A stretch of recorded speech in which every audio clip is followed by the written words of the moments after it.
Hello, believers of Christ. Hope you're doing well. So, today I'll be taking you guys through Genesis chapter 6, verse 18.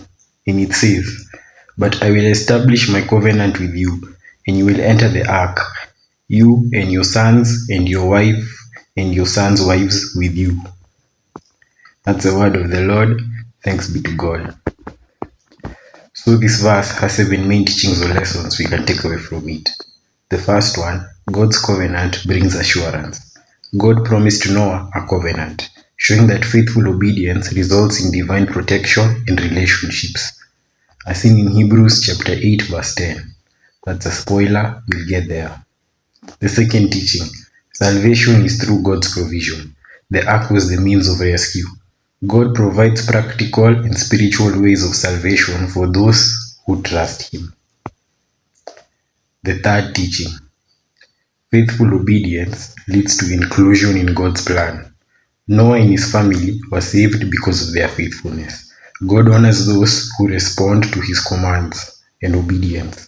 God saves those who are obedient to Him. The fourth teaching, God's covenant is personal.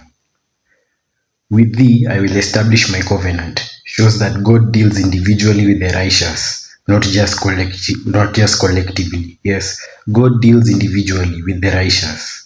You as an individual, God will help you if you're righteous and faithful to Him.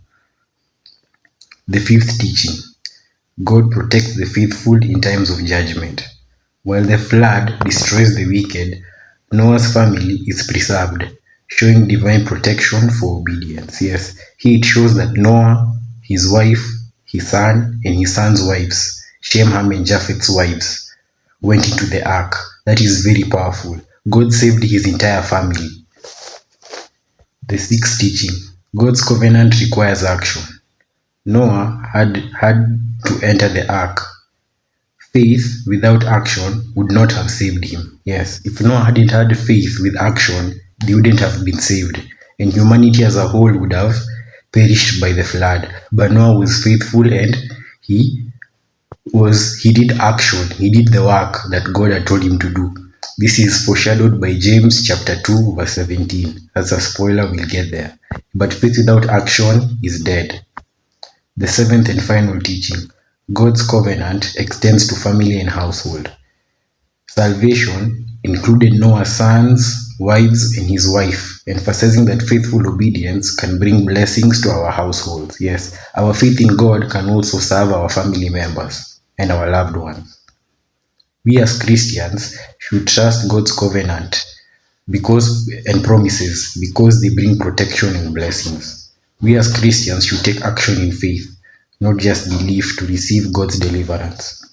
We as Christians should teach our households to follow God because they can benefit from our faithfulness. We as Christians should recognize God's personal involvement in our lives. We as Christians should follow God even when judgment or difficulties are imminent. We as Christians should rely on God's provision for salvation, not human effort alone. So that's all I had for today, guys. Thank you very much, and as usual, God bless.